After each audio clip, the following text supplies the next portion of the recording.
Hello everyone, welcome to Jack and Jill Academy, the Infinite Knowledge Hub. Please watch the video till the end. Also like and share it if you find it useful. Kindly subscribe to our YouTube channel and press the bell icon for latest updates. नमस्कार, मैं दिव्या दादीच आज की हिंदी की कक्षा में आप सभी का स्वागत करती हूँ। बच्चों, आज हम पढ़ेंगे कक्षा द्वितीय का पाठ 10 मीठी सारंगी के अभ्यास प्रश्न उत्तर। इससे पहले भी हमने 1 से लेके 8 तक कुछ अभ्यास प्रश्न किए थे। आज हम उसके आगे आपकी पाठ्य पुस्तक के जो अभ्यास प्रश्न हैं उनका अभ्यास करेंगे। तो शुरू करते हैं प्रश्न 9। इससे पहले वाली कक्षा में हमने प्रश्न 1 से 8 तक किए थे। आज हम करेंगे प्रश्न 9 से। तो प्रश्न 9 है गाओ बजाओ। क्या है प्रश्न 9? गाओ बजाओ। ऊपर लिखे बाजों को जगह जगह पर बजाया जाता है।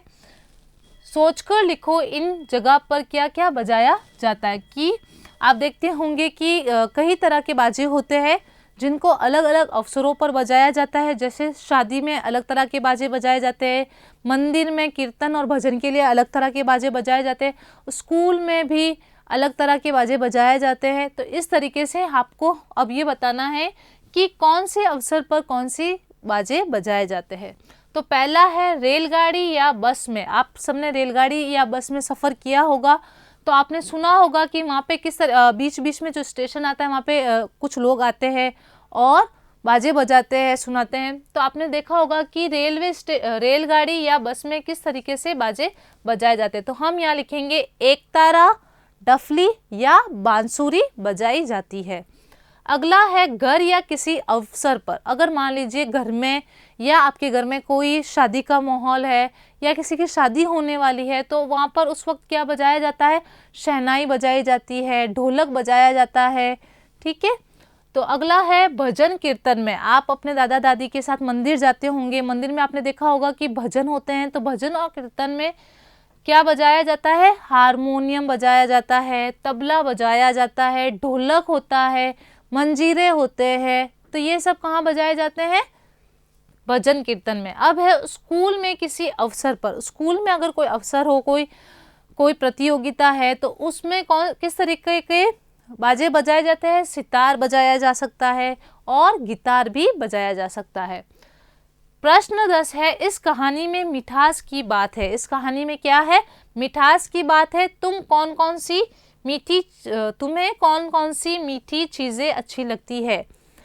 पाठ में हमने पढ़ा है कि मीठी सारंगी। तो प्रश्न ये बना है कि आपको कौन कौन सी मीठी चीज़ें पसंद है। मीठी कई सारी चीज़ें होती है तो किसी को भी कुछ भी पसंद हो सकता है।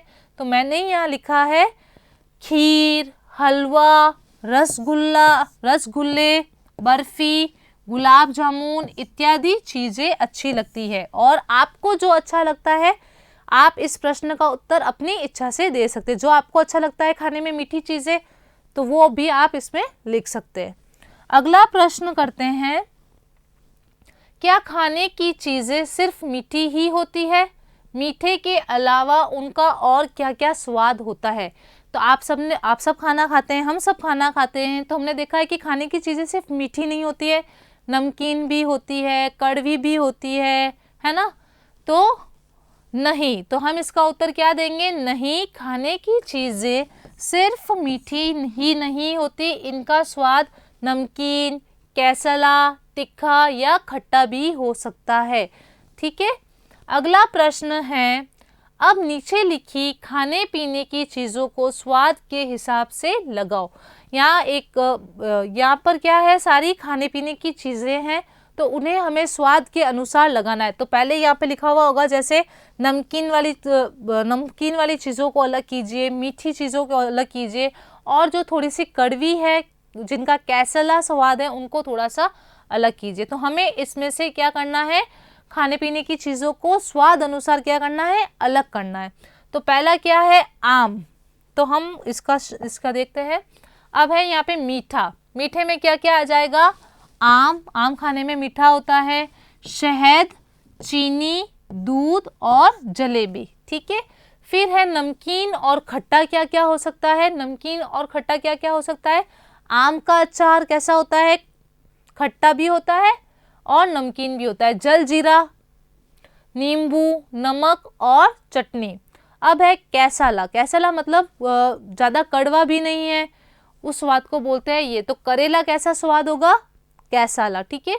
अदरक और आंवला, ठीक है। तो ये हमने यहाँ पे क्या किया है, स्वाद अनुसार इन सारी चीज़ों को अलग करके इस जगह पर लिख दिया है, ठीक है।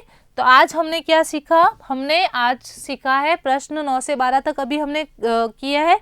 अब है प्रश्न 13। प्रश्न 13 में यहाँ पे क्या दे रखा है, नीचे दिए गए शब्दों में यहाँ पे ये कुछ शब्द दे रखे हैं जिनमें हमें क्या करना है, चंद्र बिंदु और अंक की मात्रा लगाकर शब्द को सही लिखना है, ठीक है। तो यहाँ पर लिखा हुआ है जासी, ठीक है, जासी, यहाँ लिखा हुआ है जासी। तो हमने इस शब्द को शुद्ध कर कर यहाँ पे क्या लगाया है, चंद्र बिंदु लगाया। तो ये हम कैसे पढ़ेंगे, जासी, क्या बोलेंगे, जासी। फिर है कक्कड़, यहाँ पे अभी क्या लिखा हुआ है, कक्कड़। तो जैसे ही हमने यहाँ पे न अंक की मात्रा लगाई है तो इसको हम क्या पढ़ेंगे, कंकड़। किसका क्या पढ़ेंगे, कंकड़, क्या बोलेंगे, कंकड़। फिर है अधा, अधा, ये क्या लिखा है, अधा। तो जैसे ही हमने सही मात्रा लगाई तो क्या हो गया, अंधा, क्या हो गया, अंधा। फिर है चाँद, तो चाँद में हमने लगाया है चंद्र बिंदु, तो हम इसे क्या पढ़ेंगे, चांद, क्या पढ़ेंगे, चांद। चांद में क्या लगता है, चंद्र बिंदु लगता है। फिर ये शब्द बना है मंगलवार, मंगलवार में हमने लगाई है अंक की मात्रा, क्या पढ़ेंगे, मंगलवार।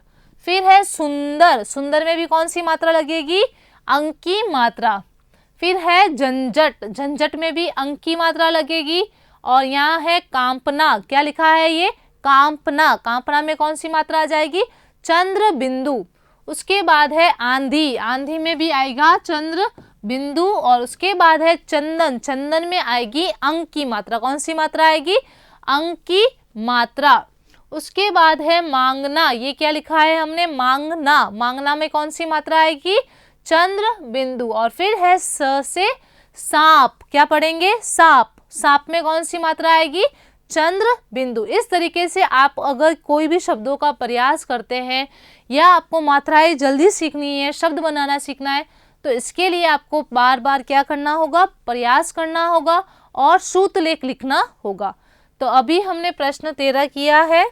आज के लिए इतना ही। आज हमने प्रश्न, आपकी पाठ्य पुस्तक के जो प्रश्न उत्तर थे 9 से 13 तक किए हैं। अब आपके सारे पाठ्य पुस्तक के प्रश्न उत्तर हो चुके हैं।